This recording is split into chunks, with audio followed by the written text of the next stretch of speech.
আরমান মায়ার এই কথায় ঠিকমতো পাত্তা না দিয়ে এগিয়ে গেল সোফার সামনে থাকা টেবিলের দিকে। ওখান থেকে ওর ফোনটা হাতে নিতে নিতে বলল, খুব শিগগিরই জানতে পারবে সেটা। মায়া অধৈর্য হয়ে আরমানের দিকে কিছুটা এগিয়ে এসে বলল, আমি এখনই জানতে চাই। আরমান মোবাইলটা নিয়ে মায়ার দিকে ঘুরতেই দুজনের শরীর ছুঁই ছুঁই অবস্থা। কিন্তু এতেও মায়া কোনো হেলদোল নেই। ও এখন কী হচ্ছে, কোথায় আছে সেদিকে কোনো খেয়ালই নেই। ওর মাথায় এখন জেদ চেপেছে।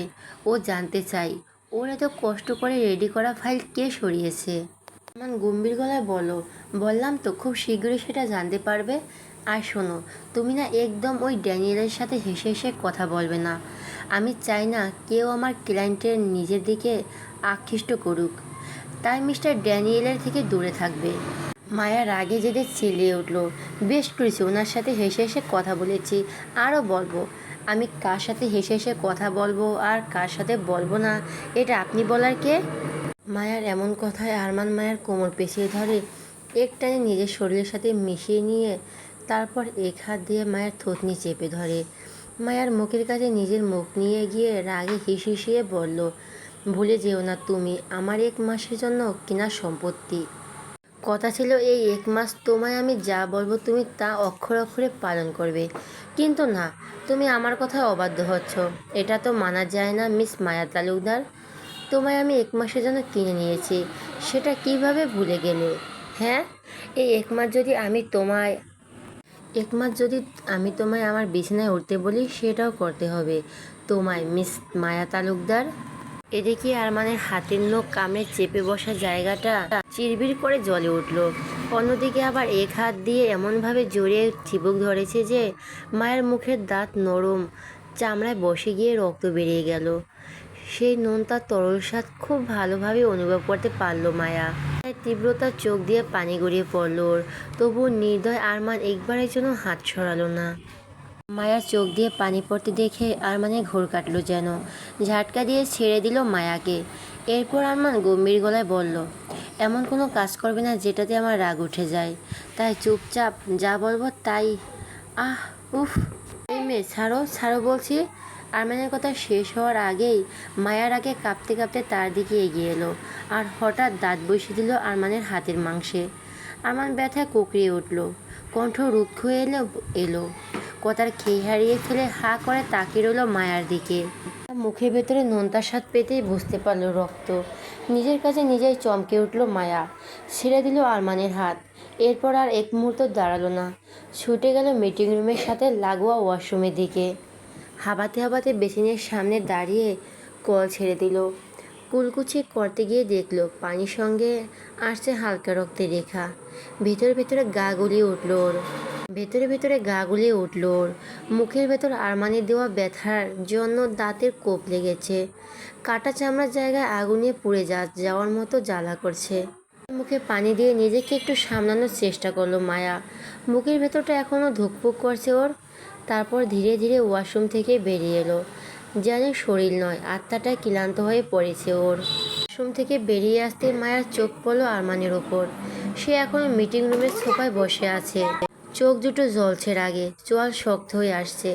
মায়ের উপস্থিতি টের পেতেই মাথা তুলে তাকালো ওর দিকে, চোখে ক্ষোভের এক তীক্ষ্ণ ঝলক। কিছুক্ষণ তাকিয়ে থাকার পর গম্ভীর কণ্ঠে বলল, এটা কি করলে তুমি? বলতে বলতে নিজের হাতটা মায়াকে উদ্দেশ্য করে দেখালো। মায়া চুপচাপ দাঁড়িয়ে ধীরে ধীরে তাকালো ওর হাতের দিকে। মায়ার দাঁতের ছাপ বসে গেছে গভীরভাবে, চামড়া ফুলে উঠেছে, চারপাশ লাল হয়ে উঠে গেছে, মাঝে হালকা রক্ত লেগে আছে। মনে হচ্ছে আর একটু যদি চেপে ধরতো মাংসটা হয়তো উঠে আসতো। মায়ের ইচ্ছে গেল বলতে, যা করেছি বেশ করেছি, কিন্তু মুখে বলার সাহস হলো না। আরমানের গম্ভীর মুখ দেখে তাই মিনমিন করে বলল, আপনিও আমার আঘাত করেছেন, মুখের ভেতর কেটে গেছে আমার, তাই আমিও আপনাকে ব্যথা দিয়েছি, সরি। কথাগুলো বলার মাঝে আটকেও গেল কিছুটা, হয়তো অনুশোচনায়। বলা শেষ হতে না হতেই আবারও মাথা নিচু করে নিল ও। আরমান এক মুহূর্তের জন্য চুপ করে রইল। ও নিজেও বুঝতে পারল না, হ্যাঁ, রাগের চোটে সেও মায়াকে ব্যথা দিয়েছে। আরমান চুপচাপ কয়েক কদম এগিয়ে এলো মায়ার দিকে, এসে দাঁড়ালো একদম সামনে। তারপর ডান হাত বাড়িয়ে নিজের তর্জনী আঙ্গুল মায়ের থুতনিতে রেখে ধীরে ধীরে ওর নিচু মুখ উপরে তুলল। মায়ের চোখের দৃষ্টি তখনও নিচের দিকে। আরমান গম্ভীর স্বরে বলল, আমার চোখের দিকে তাকাও। আরমানের হাতের আঙ্গুল সরালো না, মায়াকে চাপেও ফেললো না, শুধু অপেক্ষা করলো, সময় দিল মায়াকে। ধীরে ধীরে কাপা দৃষ্টিতে চোখ তুলল মায়া, তাকালো আরমানের দিকে। হালকা ভেজা ক্লান্ত মুখমণ্ডল। মিস্টার ড্যানিয়েলের আশেপাশে যেন তোমায় আর না দেখি। ওনার সাথে তোমার যত দূর কাজ ছিল আজ তা শেষ হয়েছে। থেমে আবার বলল, এরপর আর ওনার কাজ নেই তোমার ওনার সাথে, তাই আর ওনার ধারে কাছেও ঘেঁষার দরকার নেই। সব সময় ওনার থেকে দূরে থাকবে, কথাটা মাথায় রেখো। বলা কথাগুলো হুমকি ছিল নাকি এক প্রকার নিঃশব্দ অধিকার বুঝলো না মায়া। বোকার মতো স্থির দৃষ্টিতে তাকিয়ে রইল আরমানের দিকে। ও আরমানকে বুঝতে না দিলেও ভীষণ ভয় পায় এই মানুষটাকে। নিজের ছোট দেহখানার সামনে আরমানকে কেমন যেন দানবের মতো লাগে। মনে হয় চাইলেই আরমান মায়াকে পিষে ফেলবে এক নিমিষেই। এই যে এখন যেমন আরমান অনেকটা মাথা উঁচু করে ওর দিকে তাকিয়ে আছে, আর মায়ের মাথাটা ঠিক ওর বুকের কাছাকাছি পড়েছে। লোকটা লম্বাতে অনেক বেশি ওর থেকে, তার উপর জিম করা শরীর। মুখে কিছু না বলে শুধু নিঃশব্দে মাথা নেড়ে সায় দিল। উত্তরটা মৌন হলেও স্পষ্ট। এতক্ষণে আরমানের নিজের আঙুলটা সরিয়ে নিল মায়ার থুতনি থেকে। তারপর আবারও গম্ভীর অথচ সমঝোত স্বরে বলল, ঠিক আছে চলো, সবাই হয়তো আমাদের জন্য অপেক্ষা করছে। আর যেগুলো বললাম সেগুলো যেন মনে থাকে। শব্দগুলো বলেই সে পিছনে ঘুরে দরজা দিকে পা বাড়ালো, কিন্তু হঠাৎ মায়া টেনে ধরল আরমানের হাতখানা। আরমান থমকে দাঁড়ালো। মায়া কাপা গলায় বলল, কিন্তু আপনার হাতটা মানে কেউ দেখে ফেললে? বাক্যটি শেষ করতে পারল না ও। সংকোচ অপরাধবোধে ভরা কণ্ঠটা নিজেই থেমে গেল মাঝপথে। আর ঠান্ডা হাতের স্পর্শে আরমানের সারা শরীর যেন এক কোমল স্রোত বয়ে গেল। ও চোখ বন্ধ করে ফেলল নিঃশব্দে। এই স্পর্শ, এই অচেনা অথচ ভীষণ চেনা অনুভব ওর ভিতরে যেন অতীতের দরজা খুলে দিল। হ্যাঁ, এর আগেও এমনই লেগেছিল এই স্পর্শটা। সেই প্রথম দিন যখন ওরা কাছাকাছি এসেছিল, সেদিনও মায়ার ছোঁয়া মনে হয়েছিল অদ্ভুতভাবে পরিচিত। কিন্তু রাগ, ভুল বোঝাবুঝি আর আত্মহংকারের দেওয়ালে দাঁড়িয়ে সেই অনুভবগুলো কোনো গুরুত্ব দেয়নি। কিন্তু আজ এই মুহূর্তে চোখ বন্ধ করতে আরেকটি মুখ স্পষ্ট হয়ে ভেসে উঠল মনের ক্যানভাসে। সেই পিচ্ছি মেয়েটা, তার পিচ্ছি মায়াবতী। সেদিন মেয়েটা কি এমন করে হাত ধরে টানছিল ওকে গাড়ি থেকে নামানোর জন্য। এমন এক টান ছিল সেই ছোঁয়ায় যা বুকের গভীরে গিয়ে ধাক্কা দিয়েছিল। আর আজ মায়ের স্পর্শ যেন ঠিক সেই রকম। কিন্তু কেন এত মিল এই দুই স্পর্শে? আরমানের ঘোর কাটলো হালকা এক ব্যথা অনুভব হওয়ায়। চোখের সামনে সেই দৃশ্য, মায়া মাথা নিচু করে নিঃশব্দে তার হাতে রুমাল বাঁধছে। ঠিক ঠিক সেই জায়গাটায় যেখানে ও কামড় দিয়েছিল কিছুক্ষণ আগে। নিজের দাঁতের ক্ষতবিক্ষত করা ফেলা সেই ত্বকের উপরে সযত্নে রুমালটা জড়িয়ে দিচ্ছে মেয়েটা। স্থির চোখে তাকিয়ে রইল মায়ের মুখের দিকে এক দৃষ্টিতে। সেই গভীর চোখ, সেই মুখের গঠন, সেই ভঙ্গিমা, সেই নিঃশ্বাস। না, নিজের ভিতরে এক অস্থির কাঁপুনি অনুভব করলো। সে আর ভাবতে পারছে না, ভাবতে চায়ও না। মায়া, এই মায়া কোনোভাবেই মাইশা হতে পারে না। না, কিছুতেই না, এটা অসম্ভব। কিন্তু হৃদয় আবার মাথার মতো মানতে চায় না। আরও 2 দিন, শুধু আর 2 দিন অপেক্ষা করতে হবে। কালকে দিনটা গেলেই সব স্পষ্ট হবে। বিরাট বলেছে আজকে দিনটা আর কালকেরটা, এই 2টা দিনের মধ্যে সে খুঁজে পেয়ে যাবে ওর মাইশাকে। বিরাট নিজে পৌঁছে দেবে তাকে তার হারিয়ে যাওয়া পিচ্ছে মায়াবতীর কাছে। হয়ে গেছে, চলুন। মায়া নিজের কথা শেষ করে দরজার দিকে এগিয়ে গেল। আরমান আর কিছু ভাবলো না, পা দুটো আপনা আপনি মায়ের পেছনে চলতে শুরু করলো। মায়া মিটিং রুমের দরজা ভিড়িয়ে রাখা দরজাটা খুলতেই কেউ যেন হুড়মুড় করে ঢুকে পড়তে গিয়েও নিজেকে সামনে নিল। মায়া ভয়ে চমকে উঠে 2 পা পিছিয়ে গেল, আর সাথে সাথে পিছনে থাকা আরমানের শক্ত বুকের সাথে ধাক্কা খেলো। মায়া আবার ছিটকে মায়ের সামনে গিয়ে সরে এলো। তারপর মায়া পিছনে ঘুরে আরমানের উদ্দেশ্যে মাথা নাড়িয়ে বলল, সরি। হ্যাঁ, আরমান অদ্ভুতভাবে তখনও মায়ের দিকে তাকিয়ে। মায়া সেদিকে পাত্তা না দিয়ে সামনে তাকিয়ে দেখলো আবির দাঁত কেলিয়ে ওদের দিকে তাকিয়ে আছে। মায়া বিরক্তি নিয়ে বলল, ভাইয়া আপনি এমন কেন, বলুন বলুন তো। আবির দাঁত কেলিয়ে বলল, সরি, আসলে আমি তোমাদের ডাকতে এসেছিলাম। দুজনের একই সময় দরজা খুলেছি, তাই এই অবস্থা। আজ আরমানের অফিসে একটি বিশেষ আয়োজন ছিল। ডিল ফাইনাল হওয়ার খুশিতে সকল কর্মচারীদের জন্য দুপুরে খাবারের ব্যবস্থা করা হয়েছে। মিটিং রুমে যারা উপস্থিত ছিলেন তাদের জন্য আলাদা একটা ঘরে সযত্নে খাবারের আয়োজন করা হয়েছে। আরমান ও আবির সেই নির্ধারিত ঘরে প্রবেশ করলো। তাদের পেছনে ধীরে পায়ে মায়াও এগিয়ে এলো। ঘরের মাঝখানে একটি দীর্ঘ ডাইনিং টেবিল। টেবিল জুড়ে বাহারি খাবারের সমারোহ। সবাই অপেক্ষা করছে আরমান ও মায়ার জন্য। মায়া ভিতরে প্রবেশ করতে ওর রুমে থাকা সবাই চোখ গিয়ে পড়ল মায়ার উপর। মায়া নিজের উপর এতগুলো চোখের দৃষ্টি একসাথে পড়তে দেখে ভড়কে গেল। আরমানও কিছুটা অবাক হলো সবাইকে একসাথে হঠাৎ মায়ের দিকে তাকাতে দেখে, কিন্তু সকলেরই তাকানোর মানে বুঝতে পারল না। এরপর আরমান চুপচাপ এগিয়ে গিয়ে টেবিলের মাথা দিকে চেয়ারে বসলো। মায়া আরমানের বাঁ হাতে কামড় দিয়েছিল, আর আরমান সেই হাত পকেটে ভরে রাখায় কেউ কিছু বুঝতে পারল না। যদিও কেউ কিছু বুঝলে আরমানের কোনো যায় আসে না, কিন্তু ও চায় না মায়াকে কোনো অপরিচিত অবস্থায় ফেলতে। ড্যানিয়েল নিজের পাশের একটি চেয়ার ফাঁকা রেখেছেন মায়ার জন্য। কাউকে সেখানে বসতে দেননি। এমনকি তার নিজের প্রিয় যখন ওর চেয়ারটিতে বসার চেষ্টা করলো, তখনও তিনি একগাল হেসে একটু অপ্রস্তুত হয়ে কষ্ট করে বাংলা উচ্চারণে বলে উঠল, আরে সেখানে বসো না তুমি, এখানে মাইহা বসবে। মিস্টার ড্যানিয়েল কথাটা যেন মুহূর্তে পরিবেশ বদলে দিল। আর এই কারণেই মায়ের রুমে ঢুকতেই সবার দৃষ্টি ঘুরে গেল তার দিকে। আরমান চোখের ইশারায় পিয়ে মিরাজকে জিজ্ঞাসা করলো, কি হয়েছে? মিরাজ আর চোখের ইঙ্গিতে ড্যানিয়েলের পাশের খালি চেয়ারটির দিকে ইঙ্গিত করলো, কিন্তু আরমান কিছুই বুঝে উঠতে পারল না।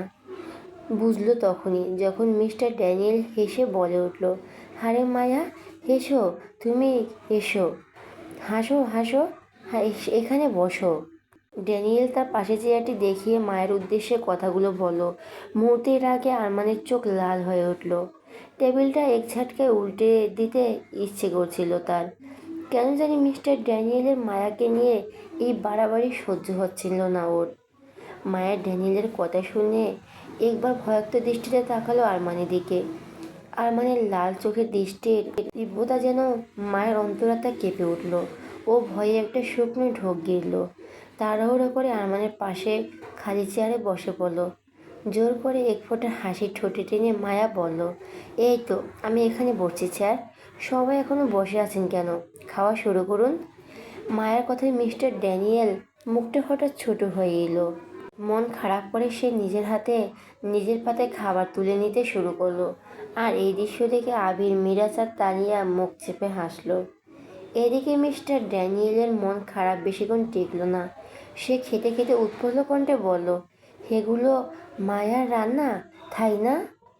আবির মুচকি হেসে দিয়ে বলল, হ্যাঁ, এগুলো মায়ের হাতের রান্না। ও শুধুমাত্র আপনার কথা ভেবেই সেই ভোরবেলা ঘুম থেকে উঠে নিজের হাতে রান্না করেছে। হয়ে গেল। মায়া মিস্টার ড্যানিয়েলের পাশে না বসে যতটুকু আরমানের মেজাজ শান্ত ছিল, এইটুকু আবারও তার নিজের জায়গায় পৌঁছে গেল।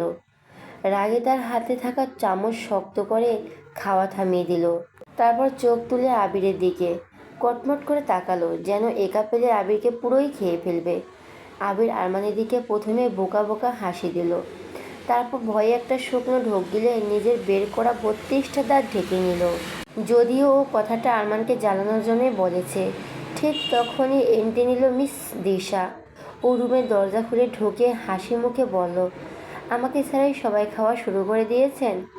আর কংগ্রাচুলেশন স্যার, শুনলাম ডিলটা ফাইনাল হয়ে গেছে। মিরাজ হাসি মুখে কিছুটা ব্যঙ্গ করে দিশাকে উদ্দেশ্য করে বলল, আপনি যে আমার এখানে ফিরে আসবেন আশা করিনি, তাই সবাই খাওয়া শুরু করে দিয়েছে। আর আপনি কি ভেবেছিলেন ডিলটা ফাইনাল হবে না?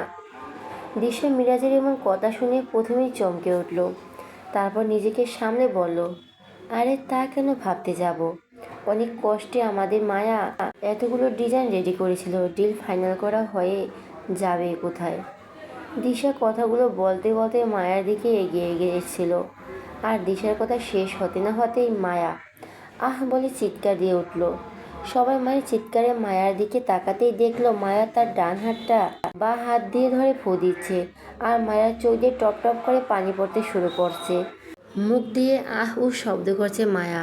সবার খাওয়া বাদ দিয়ে উঠে দাঁড়ালো। হঠাৎ করে কি হলো কেউ বুঝতে পারলো না। আবির নিজের চেয়ার ছেড়ে উঠে আসলো। আর এদিকে আরমান পাশে বসে থাকায় তাড়াতাড়ি একটা পানির জগে ঢাকনাটা খুলে মায়ের হাত টেনে নিয়ে তাতে ডুবিয়ে ধরেছে। দিশা কিছুটা ন্যাকামো করে বলে উঠল, আরে মায়া কিভাবে খাবার নিচ্ছ? দেখে নিবে তো। দিলে তো নিজের হাতটা পুড়িয়ে। স্যার আপনি ছাড়ুন, আমি দেখছি। মায়া কই হাতটা দাও দেখি। শেষের কথাগুলো বলতে বলতে দিশা মায়া ও আরমানের চেয়ারের মাঝখানে এসে দাঁড়ালো। তারপর মায়ের হাতটা দেখার উদ্দেশ্যে নিজের হাতটা বাড়িয়ে দিল। একদিকে মিস্টার ড্যানিয়েলও বিচলিত হয়ে উঠে এসেছে নিজের চেয়ার ছেড়ে। আর এইদিকে আরমান দিশার কথায় মায়ের হাত ছেড়ে দিয়ে নিজের হাত সরিয়ে নিয়ে আসার সময় ওর পাশে থাকা গরম ভাপ ওঠা সুপের বাটিটা টুক করে দিশার দু পা বরাবর ফেলে দিল। তারপর আরমান এমন ভাব করলো যেন অ্যাক্সিডেন্টালি ঘটনা ঘটেছে। আরমান মুখে কোনো অনুভূতি ছাড়াই বলে উঠল, সরি মিস দিশা, আমি খেয়াল করিনি কিভাবে যে বাটিটা পড়ে গেল। আর এইদিকে দিশা দু পা নিয়ে ট্যাঙ্গার উঠান শুরু করেছে। ভাব ওটা গরম সুপে পুরোটা ওর দুই পায়ে পড়েছে। চিৎকার করে মা গো বাবা গো করছে দিশা। আসলে আরমান ওটা নিজে থেকেই ফেলেছে, কারণ মায়ের হাতে মায়ার পাশে থাকা গরম সুপের বাটিটা ইচ্ছে করে দিশা ফেলেছে। আর তা আরমান নিজের চোখে স্পষ্ট দেখেছে। মায়ার ডান হাত খাবার প্লেট দিয়ে নাড়াচাড়া করেছিল অন্যমনস্কভাবে। ও কিভাবে খাবে বুঝতে পারছিল না। তখনই আরমান ওভাবে ধরায় দাঁতের চাপে কেটে গেছে। এখন জ্বালা করছে, খাবার খেলে আরও জ্বলবে। এদিকে না খায় টেবিল ছেড়ে উঠে যাওয়াটাও তো এত মানুষের সামনে ভালো দেখাবে না। এটাই ভাবছিল ও অন্যমনস্কভাবে। বাঁ হাতটা টেবিলের উপর রাখা ছিল, একটা গরম ভাপ ওঠা সুপের বাটি পাশে। আর এই সুযোগটাই কাজে লাগিয়েছে দিশা। সবার চোখের আড়ালে কথা বলতে বলতে মায়ের দিকে এগিয়ে এসে টুক করে বাটিটা ওর হাতের উপর উল্টে দিয়েছে। কিন্তু এই দৃশ্য সবার চোখের আড়াল হলেও আরমানের চোখের আড়াল হয়নি। তাই আরমানও রাগে ক্ষোভে আর ধরে রাখতে পারেনি নিজেকে। ঠান্ডা মাথায় মায়ের হয়ে প্রতিশোধ তুলে নিল। ও একইভাবে গরম সুপের বাটি দিশার পায়ে ফেলে। এদিকে দিশা তখন পা ধরে মেঝেতে বসে কাঁদছে। আবির আরমানকে হাড়ে হাড়ে চেনে, তাই ও বিষয়টা বুঝতে সময় লাগেনি। সবাই অবাক হয়ে দিশার দিকে তাকিয়ে আছে। কী থেকে কী হলো বিষয়টা বোঝার চেষ্টা করছে। আর এইদিকে মায়া নিজের হাতে জ্বলন ভুলে অবাক হয়ে একবার দিশার দিকে তাকাচ্ছে তো একবার আরমানের দিকে তাকাচ্ছে। আরমান যে নিজে থেকে গরম সুপে বাটিটা দিশার পায়ে ফেলেছে সেটা মায়া খেয়াল করেছে, তাই ওর এত অবাক হওয়া। আবির একটি পানির জগ নিয়ে মেঝেতে বসে কান্নারত দিশার পায়ে ঠেলে দিল। কিছুটা উপর থেকে এভাবে পানি ঢালার দিশার লাল টকটকে হয়ে যাওয়া পাটা আরও জ্বলে উঠল। আরও চিৎকার করে কাঁদতে লাগলো দিশা। মিরাজকে উদ্দেশ্য করে বলল, মিরাজ ওনাকে এখান থেকে নিয়ে যাও, ওনার পায়ে মেডিসিন লাগানোর ব্যবস্থা করো। মিরাজ মুখ কাঁচুমুচু করে বলল, কিন্তু স্যার আমি ওনাকে কীভাবে নিয়ে যাব? আমার মনে হয় না উনি হাঁটতে পারবেন ঠিক মতো। আরমান ভীষণ বিরক্ত হলো। আবির বলল, বাড়ি থেকে কাউকে ডেকে সাহায্য নাও। মিস্টার ড্যানিয়েল, হারে মায়ার হাতে তো মেডিসিন লাগাতে হবে। আবির এবার নিজের মুখ গম্ভীর করে বলল, আমি মায়ের ব্যাপারটা দেখছি মিস্টার ড্যানিয়েল। আপনি আমাদের গেস্ট, বেশি চিন্তা না করে লাঞ্চটা শেষ করুন। মায়া চলো আমার সাথে। এর মধ্যে মিরাজ দুজন মেয়েকে ডেকে নিয়ে এসেছে দিশাকে নিয়ে যাওয়ার জন্য। তারা অনেক কষ্টে দিশাকে ওখান থেকে তুলে নিয়ে গেল। দিশার পায়ে অনেক জায়গায় ফোসকা পড়ে গেছে। এরই মধ্যে অনেক কষ্টে বেচারি কোনো মতে খুঁড়িয়ে খুঁড়িয়ে দুজনের সাহায্যে উঠে গেল। এরপর তানিশা মায়ের গায়ে হাত দিয়ে বলল, চলো মায়া, তোমার হাতে মেডিসিন লাগাতে হবে। মায়া তখনও অবাক, ওর হাতে কিছুটা জায়গা ফোসকা পড়ে গেছে। তখন ওর জ্বালা করার নিঃশব্দে চোখ দিয়ে পানি পড়ছে। কিন্তু আরমান এমনটা করবে কখনো ভাবতে পারেনি ও। ও নিজেও বুঝতে পেরেছে যে দিশা কাজটা ইচ্ছে করে দিয়েছে। কিন্তু আরমান যে সেটার এমনভাবে প্রতিশোধ নেবে ভাবতেও পারেনি মায়া। আবির মায়াকে এভাবে অবাক হয়ে ভাবতে দেখে বলল, কি হলো মায়া? কী ভাবছো? চলো। আবিরের কথা মায়া একবার আবিরের দিকে তাকিয়ে আবারও আরমানের দিকে তাকালো। আরমান গম্ভীর গলায় বলল, মিস মায়া যান, আবিরের সাথে গিয়ে হাতে মেডিসিনটা লাগিয়ে নিন। একটা শুকনো ঢোক গিলে মাথা নাড়িয়ে সম্মতি দিল। মিস্টার ড্যানিয়েল বলে উঠল, আমিও যাই। আরমান কিছু বলবে তার আগে আবির নিজেই গম্ভীর গলায় বলল, না মিস্টার ড্যানিয়েল, বললাম তো আমাদের গেস্ট, তাই আপনাকে এই নিয়ে ভাবতে হবে না। খাওয়ায় মনোযোগ দিন। সকালে নিজেদের খাওয়া কন্টিনিউ করুন। মায়া চলো। মায়া একবার আরমানের দিকে তাকিয়ে বেরিয়ে গেল রুম থেকে। পিছু পিছু তানিশা আর আবিরও গেল। মিস্টার ড্যানিয়েল তখনও মায়া যাওয়ার পানে তাকিয়ে। ওনার ইচ্ছে ছিল নিজের হাতে মায়ার হাতে ওষুধ লাগিয়ে দেওয়া, কিন্তু তার হলো কই। তাই ওনার মনটা খারাপ হয়ে গেছে। আরমান মিস্টার ড্যানিয়েল এর উদ্দেশ্যে বলল, mister Daniel please sit down and continue your meal. Mister Daniel yes mister Hermann বলে উনি মন খারাপ করে নিজের চেয়ারে গিয়ে বসে খাওয়া শুরু করলো। বাকি সকলে একটা দীর্ঘশ্বাস ছেড়ে যে যার চেয়ারে বসে খাওয়া শুরু করলো। আরমান অফিসের বিশাল হল রুমটা তখন টান টান উত্তেজনায় ভরা। অফিসের সকল কর্মচারী অধীর আগ্রহে অপেক্ষা করছে তাদের বসের জন্য। দুপুরের লাঞ্চের পরপরই ছুটি দেওয়ার কথা ছিল আজ। ডিলটা সাকসেসফুল হওয়ায় সকল খুশির আবহে ডুবেছিল। মিস্টার ড্যানিয়েল লাঞ্চ শেষ করে বিদায় নিয়েছেন, কিন্তু সেই আনন্দে বেশিক্ষণ স্থায়ী হলো না। হঠাৎ করে ছড়িয়ে পড়ল একটা খবর, আরমান স্যার নাকি সবার উপস্থিতিতে চেয়েছেন হল রুমে। জরুরি একটা মিটিং ডেকেছেন তিনি। সবাই বুঝলো কিছু একটা গুরুতর হয়েছে। সাথে এই কথাও ছড়িয়ে পড়তে দেরি হলো না। ডিজাইনের ফাইল নাকি গায়েব হয়ে গেছে। কে একজন আসল ফাইলটি সরিয়ে তার জায়গায় নকল একটি ফাইল রেখে দিয়েছে। এমন এক ভয়ঙ্কর খবর যেন আগুনের মতো ছড়িয়ে পড়ল পুরো অফিসে।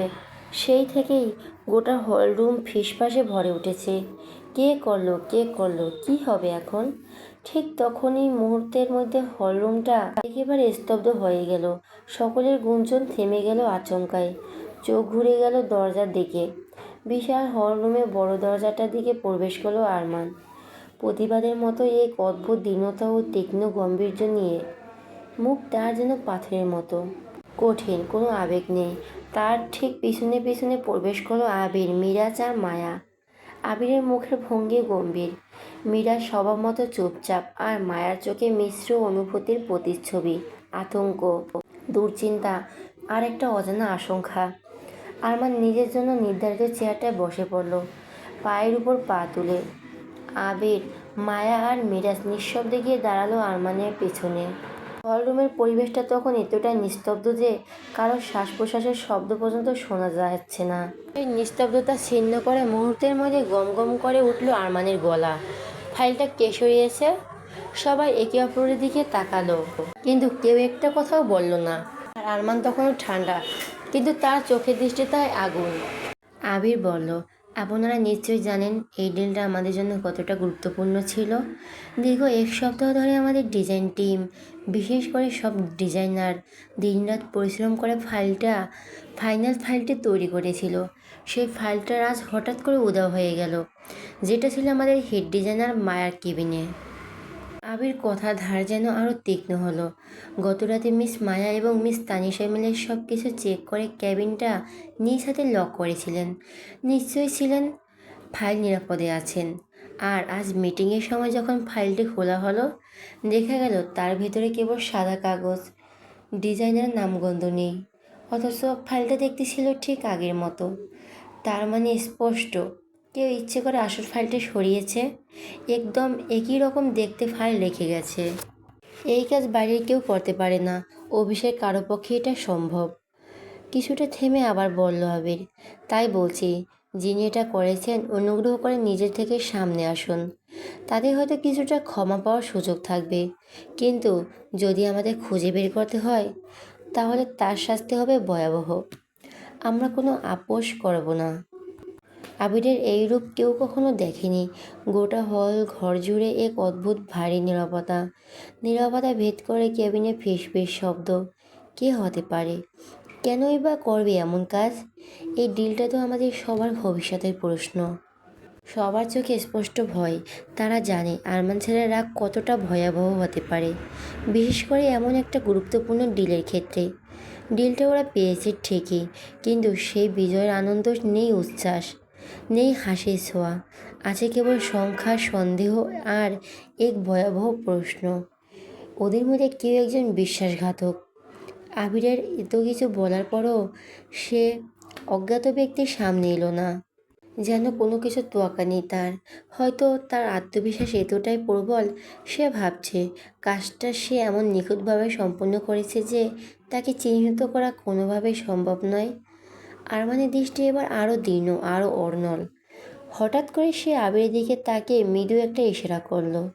সেই ইশারার ভাষা আবির ভালো করেই বুঝে নিল। গম্ভীর কণ্ঠে সে দাঁড়িয়ে বলল, ঠিক আছে। এত কিছু বলা সত্ত্বেও অপরাধী যদি সামনে না আসে, তাহলে এবার আমাদের নিজ পথে হাঁটতে হবে। আমরা আমাদের মতো করে খুঁজে বের করব কে এর পেছনে আছে। কথা শেষ করে সে ঘুরে দাঁড়িয়ে অফিসের সিকিউরিটি রুমের দায়িত্বে থাকা দুজন কর্মীর দিকে তাকিয়ে বলল, সিসিটিভি ক্যামেরার ফুটেজটা বের করুন। অল্প কিছু সময় পর সিসিটিভি ক্যামেরা রুমের একজন দায়িত্বপ্রাপ্ত ব্যক্তি একটি গুরুত্বপূর্ণ ফুটেজ খুলে দেখায় বিশাল স্ক্রিনে। সকলের দৃষ্টি আটকে যায় সেই দৃশ্যের উপর। ফুটেজে দেখা গেল রাতের কোনো এক নিস্তব্ধ সময় শাড়ি পরা এক নারী, অথচ মুখসহ সারা শরীর চাদরে ঢেকে রাখা, চুপচাপ প্রবেশ করছে সিকিউরিটি কন্ট্রোল রুমে। তার চলনে ছিল সাবধানতা। তারপর দেখা যায় রুমের দায়িত্বে থাকা দুজন নিরাপত্তা কর্মী অচেতন হয়ে পড়ে আছে মেঝেতে। নারীটি এগিয়ে গেলে কম্পিউটারের টার্মিনালের দিকে। তারপর ধীরে ধীরে নিখুঁত দক্ষতায় তার আঙুলগুলো চলতে লাগলো কিবোর্ডে। তীক্ষ্ণভাবে পর্যবেক্ষণ করলেও বোঝা যায় সে নির্দিষ্ট কিছু সিকিউরিটি ফুটেজ, বিশেষ করে নিজের পরিবেশের মুহূর্তগুলো একে একে মুছে দিচ্ছে। তবে এখানেই শেষ নয়। কাজ শেষ করে কোনো রকম তাড়াহুড়া ছাড়াই সে আবার দরজা খুলে বাইরে বেরিয়ে যায়। চাদরে মোড়া মুখটি তখনও অদৃশ্য, একটুকু দৃশ্যমান নয়। পরবর্তী ফুটেজে দেখা যায় সে সোজা গিয়ে দাঁড়ায় মায়ের কেবিনের সামনে করিডোরে। মুহূর্তের মধ্যে সেই করিডোরের লাইটের সুইচ অফ করে দেয়। সঙ্গে সঙ্গে চারপাশে ডুবে যায় গাঢ় অন্ধকারে। এরপর আর কিছুই স্পষ্ট দেখা যায় না। সব কিছু যেন নিঃশেষ হয়ে যায় অন্ধকারের চাদরে। রুমের মধ্যে নিস্তব্ধতা চেপে বসে আরও গভীরভাবে। একে অপরের নিঃশ্বাস ফেলার শব্দ যেন কানে এসে লাগছে।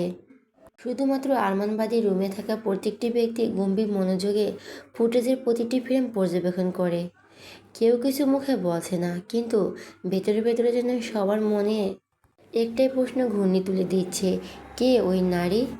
ধীরে ধীরে মায়ার টিমে কাজ করা প্রতিটি ডিজাইনারের চোখ একে একে ঘুরে গেল রুমের এক কোণায় হুইল চেয়ারে বসে থাকা দিশার দিকে।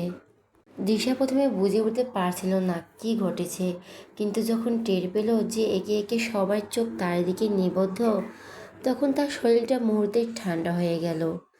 ঘাড় ঘুরিয়ে একবার দেখল সবার দিকে। ওর নিঃশ্বাস দ্রুতই হয়ে উঠল, কপাল বেয়ে বিন্দু বিন্দু ঘাম গড়িয়ে পড়তে লাগলো। ওর চোখে তখন একটা ভীত ভীত ভাব। তো তোমরা আমার দিকে এভাবে তাকাচ্ছ কেন? ওটা আমি না, আমি না। তার কণ্ঠে ছিল না কোনো জোর, বরং ছিল ভাঙা বিশ্বাস আর প্রচণ্ড অস্থিরতা। রুম জুড়ে তখনও কারো মুখে কোনো শব্দ নেই, শুধু দিশার কাঁপা কাঁপা কণ্ঠ প্রতিধ্বনিত হচ্ছিল চারপাশে।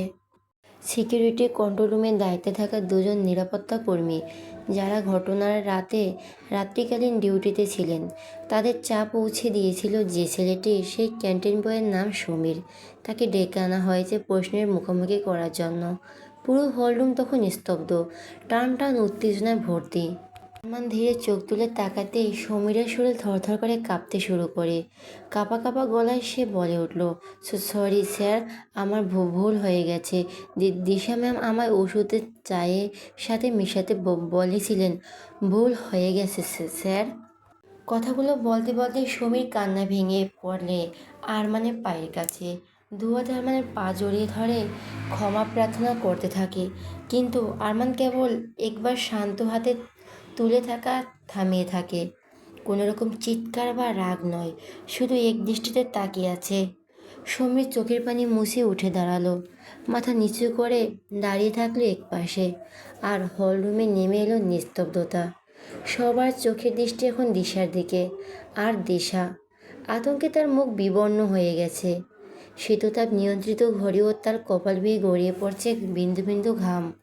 কাঁপা গলায় সে হঠাৎ চিৎকার করে উঠল, মিথ্যে, এই সব কিছু মিথ্যে, ফাঁসানো হচ্ছে আমাকে। তানিশা তখন একটু এগিয়ে এসে বলল, কিন্তু ম্যাম, ওই সিসিটিভি ফুটেজে থাকা মেয়েটি দেখতে ঠিক আপনার মতো। আর কালকে আপনার পরনে যেই শাড়িটি ছিল, সিসিটিভি ফুটেজে ঠিক সেই শাড়িটি পরা মেয়েটি। দিশা ব্যাকুল গলায় ছাপা দিল, এক ধরনের শাড়ি আমি একা পরি না তানিশা। এই অফিসে কম মেয়ে কাজ করে না, অনেকেই পরে এইরকম শাড়ি। আর ফুটেজে মেয়েটির মুখ তো স্পষ্ট না, তাহলে কিভাবে প্রমাণ হলো মেয়েটি আমি? দিশার এই কথার কোনো উত্তর খুঁজে পেল না তানিশা। কিছুটা দ্বিধাগ্রস্তভাবে চুপ করে গেল। আর দিশা সেই মুহূর্তে মনে মনে একটুখানি বিজয়ের হাসি হাসল, যেন সে ভাবছে এই যাত্রাই বেঁচে গেল। কিন্তু আবির চুপ থাকলো না। গলায় রাগ চেপে রেখেও দীর্ঘস্বরে বলল, মিস দিশা, এখনও প্রমাণ চাই আপনার? সমীর তো বলল আপনি তাকে গার্ডদের চায়ে ঘুমের ওষুধ মিশিয়ে দিয়েছেন। দিশা তখন আরও আত্মবিশ্বাস নিয়ে বলে উঠল, মিথ্যে বলছে, ওর কাছে কোনো প্রমাণ আছে? আমিও কি এমন কিছু করতে বলেছি তার কোনো নির্দিষ্ট প্রমাণ? সমীর তখন মাথা নিচু করে দাঁড়িয়ে, কণ্ঠে গভীর লজ্জা আর গ্লানি, স্যার, উনি আমার বাইরে দেখা করতে বলেছিলেন। প্রথমে বলেছিলেন একটা কাজ দেবেন, যদি ঠিকমতো শেষ করি তাহলে মোটা অঙ্কের টাকা পাবো। পরে দেখা করতে গেলে উনি এই কাজের অফার দেন। আমি প্রথমে না করি। বাড়িতে আমার অসুস্থ মা আছেন, অনেক টাকা লাগে চিকিৎসায়। উনি সেটা জানতেন, আর সেটারই সুযোগ নিয়ে আমাকে রাজি করিয়েছেন। কিন্তু আমার কাছে কোনো প্রমাণ নেই স্যার। আরমান তখনও চুপ, শুধু দিশার দিকে তাকিয়ে আছে এক অর্ণল দৃষ্টিতে। তবু দিশার দম্বে কোনো ভাঙন নেই।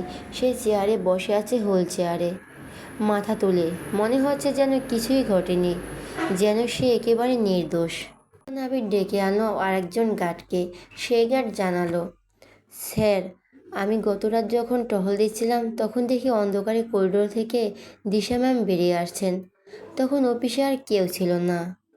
ঘরে আবারও চাপা গুঞ্জন, কিন্তু দিশা এবারে পিছু পা নয়, চোয়ার শক্ত করে উত্তর দিল, এই অফিসে আমাদের সবাইকে যে কোনো জায়গায় যাওয়ার পারমিশন আছে। আমি এই করিডোর দিয়ে যাচ্ছিলাম আরমান স্যারের কেবিনে, স্যারের সাথে দেখা করতে, কিন্তু করিডোর থেকে বুঝি কেবিনে আলো নেই মানে উনিও নেই। তাই আমি সোজা চলে যাই নিজের বাসায়। আর এই গার্ড কি বলতে পারবে আমি কোনো ফাইল বা কাগজ হাতে নিয়ে যাচ্ছিলাম কি না? গার্ড কিছুটা দ্বিধায় মাথা নাড়ল, না, ওনার হাতে কোনো ফাইল বা কাগজ ছিল না। এই কথা দিশার মুখে একটু নিশ্চিন্তের ছাপ দেখা গেল। মনে হলো যেন তার কৌশলে প্রতিরক্ষা কাজ করছে। আরমান তখনও চুপচাপ বসেছিল, কিন্তু তার চোখের দৃষ্টিতে ক্রমশই জমে উঠেছিল এক ধরনের আগুন। আশেপাশে সবাই বুঝতে পারছিল ঝড় ওঠার আগে নিস্তব্ধতা এটা। অবশেষে সেই নিস্তব্ধতা ভেঙে গম্ভীর থমথমে কণ্ঠে আরমান বলে উঠল, মিস দিশা, আমি নিজেই আপনাকে দেখেছি মায়ের কেবিন থেকে বেরিয়ে যেতে। আপনি ভেবেছিলেন আমার কেবিনে অন্ধকার ছিল মানে আমি ছিলাম না, কিন্তু আপনি ভুল ভেবেছিলেন। আমি তখনও কেবিনে ছিলাম, শুধু আলো নিভিয়ে চুপ করে বসেছিলাম কিছু জরুরি কাজ নিয়ে। এবং সেই অবস্থাতেই আমি আপনাকে স্পষ্ট দেখতে পাই আপনি কিভাবে মায়ের কেবিনে ঢুকলেন এবং কিছুক্ষণ পর কেবিন থেকে ফাইল হাতে বেরিয়ে এলেন। আরমান থামল, তার গলা গম্ভীর থেকেও যেন আরও ভারী হয়ে উঠল। আপনি বুঝতে পেরেছিলেন যে গার্ড আসছে, তাই তাড়াহুড়ো করে আপনি ফাইল দুটো, হ্যাঁ ঠিক আসল ফাইল দুটো, আপনি মায়ের কেবিনের পাশের বন্ধ রুমের দরজায় নিচ দিয়ে গলিয়ে দিয়েছিলেন। আপনি হয়তো জানেন আমার কেবিনের দরজাটা কাচের তৈরি। আমি ভেতর থেকে সব কিছু স্পষ্ট দেখতে পেয়েছি, আপনার এক একটা কাজ, আপনার চলার ভঙ্গিমা, এমনকি আপনার হাতে ধরা ফাইল পর্যন্ত। এই কথাটুকু বলতে দিশার মুখে যতটুকু আত্মবিশ্বাস আর দীনতা ছিল সেটা এক মুহূর্তে যেন মিলিয়ে গেল, গলার কাছটা শুকিয়ে গেল বলে মনে হলো। তবুও দিশা সহজে দমে যাওয়ার পাত্রী নয়। এক মুহূর্তের পর আবারও কণ্ঠে জোর এনে বলল, স্যার, সিসিটিভি ফুটেজের মেয়েটির মুখ তো চাদরে ঢাকা ছিল, আর করিডোরে আলোই ছিল না, পুরোটা অন্ধকারে ঢাকা। সেই অন্ধকারে আপনি কিভাবে আমাকে দেখলেন? কিভাবে বুঝলেন ওই মেয়েটি আমি? শুধু শাড়ির মিল থাকলে কি আমি দোষী হয়ে গেলাম? আমার মতো শাড়ি তো আরও অনেকেই পরে। আর আমি তো আগেই বলেছিলি আমায় এসেছিলাম আপনার সাথে দেখা করতে, কিন্তু কেবিনে আলো না দেখে মাঝপথ থেকে ফিরে গেছি। প্লিজ স্যার, আমার নামে এইসব মিথ্যা অপবাদ দিবেন না। আরমান একবার তাকালো দিশার দিকে, সামনের টেবিল থেকে ফোনটা হাতে তুলে নিল। চারদিক তখন নিস্তব্ধ, শুধু সেই ফোনের স্ক্রিনে আঙুলে নড়াচড়া করে, যেন সেই নীরবতা ছিল ঝড়ের পূর্বাভাস। কিছু মুহূর্ত ফোনে ঘাটাঘাটি করে আরমান সেটা এগিয়ে দিল আবিরের দিকে। ভিডিওটা এই স্ক্রিনে দেখানোর ব্যবস্থা কর। আবির কৌতূহল নিয়ে ফোনটা হাতে নিয়ে এগিয়ে গেল সিকিউরিটি রুমের দায়িত্বে থাকা দুই ব্যক্তির দিকে। তাদের মধ্যে একজনের হাতে ফোনটা ধরিয়ে দিয়ে বলল, এই ভিডিওটা ওই স্ক্রিনে চালাও, সবাই যেন দেখতে পায়। সবার অপেক্ষা এখন ঠিক কি সামনে আসতে চলেছে। মায়া পুরোটা সময় ধরে একপাশে দাঁড়িয়ে আছে নির্বাক হয়ে, মুখের ভাষা হারিয়ে ফেলেছে ও এই সব কিছু দেখে। হঠাৎ বড় টিভির স্ক্রিনে আলো জ্বলে উঠল, আর তাতে ফুটে উঠল একটা ভিডিও। ভিডিওতে দেখা গেল দিশা মায়ের রুমে প্রবেশ করে লাইট অন করলো। এরপর নিজের শরীরে জড়ানো চাদর নিচ থেকে বের করলো। মায়ের ডেস্কে রাখা দুটি হুবহু একই রকম দেখতে ফাইল। এরপর নিখুঁতভাবে আসল ফাইলগুলো উল্টে পাল্টে দেখে নিজের আনা ফাইল দুটো সেই জায়গাতেই রাখলো, একটু ব্যতিক্রম না রেখে। তারপর চাদরটা গায়ে ভালো করে জড়িয়ে নিয়ে আসলো ফাইল দুটো বুকের কাছে চেপে ধরে ধীরে ধীরে কেবিন থেকে বেরিয়ে গেল। সব কিছু ভিডিওতে নিখুঁতভাবে ধরা পড়েছে, কারণ সেই মুহূর্তে দিশার মাথা থেকে চাদর সরে গিয়েছিল এবং তার মুখ পুরোপুরি স্পষ্টভাবে ধরা পড়েছে ক্যামেরার সামনে। নিশ্চিত ছিল মায়া কেবিনে ক্যামেরা বন্ধ, আর তাই সে একটুও নিজেকে ঢাকা প্রয়োজন বোধ করেনি। কিন্তু তার সেই হিসাব একটু ভুল ছিল।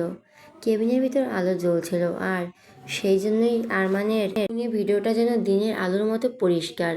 মুখ, হাবভাব, ফাইল পাল্টানো, পুরো প্রক্রিয়া সব। হলরুমে যেন নিঃশ্বাস বন্ধ হয়ে বসেছিল সবাই। কারো চোখ এক মুহূর্তের জন্য টিভি স্ক্রিন থেকে সরেনি। আগেও অনেকে মনে মনে বিশ্বাস করছিল এই কাজ দেশারই, কিন্তু এখন সেই বিশ্বাস পেল সভ্যতার শিলমোহর।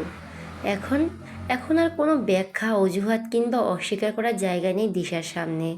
ওর ঠোঁট কাঁপছে, কিন্তু কোনো শব্দ বেরোচ্ছে না। চোখে একরাশ আতঙ্ক, যেন বুঝতে পারছে এবার তার শেষ রক্ষা আর হলো না। কিন্তু আবির ছাড়া আর কেউ বুঝতে পারলো না ভিডিওটা ঠিক কোথা থেকে কিভাবে করা হয়েছে। এই নিয়ে আর কেউ মাথা ঘামালো না। সবাই এখন এটা দেখতে চায় মিস দিশা এখন কি করে।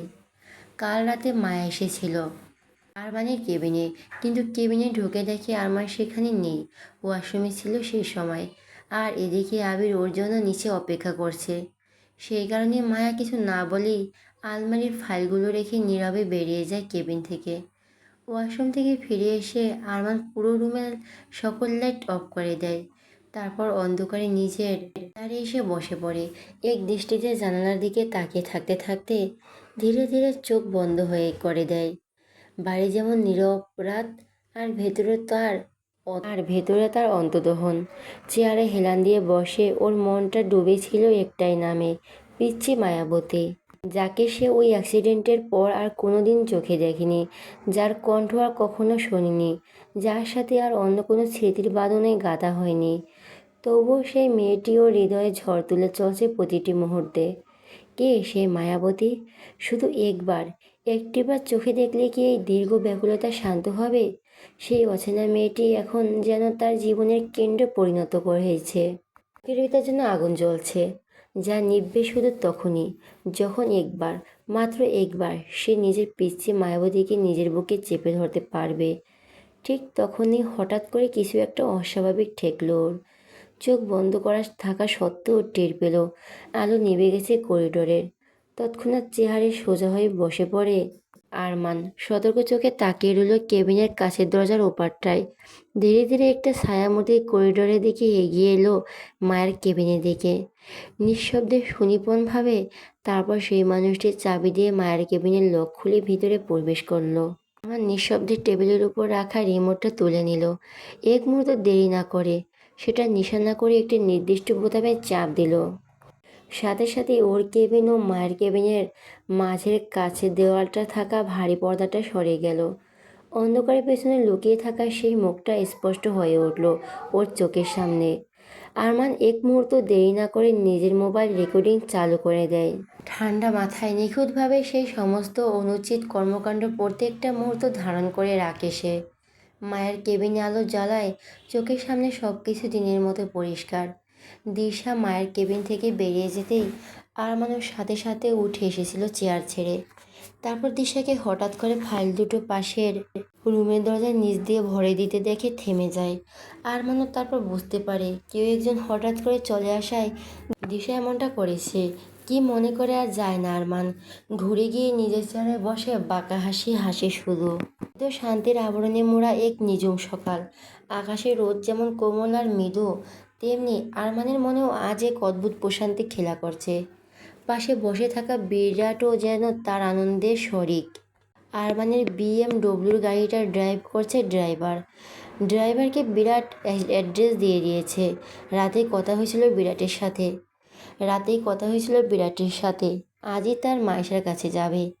অনেক দিনের এক অদেখা স্বপ্ন আজ বাস্তব রূপ নিতে যাচ্ছে। আরমানের হৃদয়ে প্রশ্ন জাগছে, সবটা কি সত্যি? এতদিনের প্রতীক্ষা, এত হৃদয়ের ব্যাকুলতা, সব কিছুর পর আজ সে দেখতে পাবে ওর পিচ্চি মায়াবতীকে চোখের সামনে একেবারে জীবন্ত রূপে।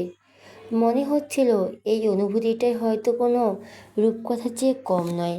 সব কিছু স্বপ্ন মনে হয়েছিল।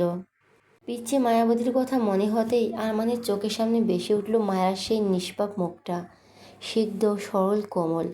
মনে পড়ে গেল সেদিনের কথা, যেদিন অফিসে ধরা পড়েছিল দিশার কুচক্র। দিব্যর আগে ফুঁসে উঠেছিল আরমান। চেয়েছিল দিশাকে এমন এক শাস্তি দিক যাতে সে শুধু অফিস থেকে না, পুরো কর্মজীবন থেকে একরকম নির্বাসিত হয়। কারণ কোনো সাধারণ ভুল ছিল না সেটা। দিশা কান্নায় ভেঙে পড়েছিল, কাঁদতে কাঁদতে স্বীকারও করেছিল। আর তার সেই অপকর্মের একমাত্র কারণ ছিল মায়ের প্রতি তার হিংসা। দিশা চেয়েছিল মায়ের ডিজাইন সময় মতো জমা না দিতে পারার সুযোগ তাকে অপদস্থ করা হোক, আর আয়মান তাকে অফিস থেকে বের করে দিক। কিন্তু নরম হৃদয়ের মায়া কি আর পারল কঠোর হতে? নিজের প্রতি হওয়া অন্যায়ের পরও দিশা অনুশোচনায় গলে গিয়েছিল তার কোমল মন। বহুবার অনুরোধ করেছিল আরমানকে, দিশাকে যেন এই কঠিন শাস্তি না দেয় তিনি। আরমানের মনে দ্বন্দ্ব ছিল। সে জানত ন্যায়ের খাতিরে উচিত ছিল দৃষ্টান্তমূলক শাস্তি দেওয়া, যাতে আর কেউ এমন সাহস না পায়। কিন্তু শুধু মায়ের কাতর অনুরোধে সে সিদ্ধান্ত বদলাতে বাধ্য হয়েছিল। শেষে শুধু অফিস থেকে দিশাকে বহিষ্কার করা হয়। এসব ভাবতে ভাবতে আরমানের মুখে ফুটে উঠল এক শান্ত স্নিগ্ধ হাসি। আর সে যাচ্ছে তো তার জীবনের সবচেয়ে প্রিয় মুখটিকে দেখতে, পিচ্চি মায়াবতীকে।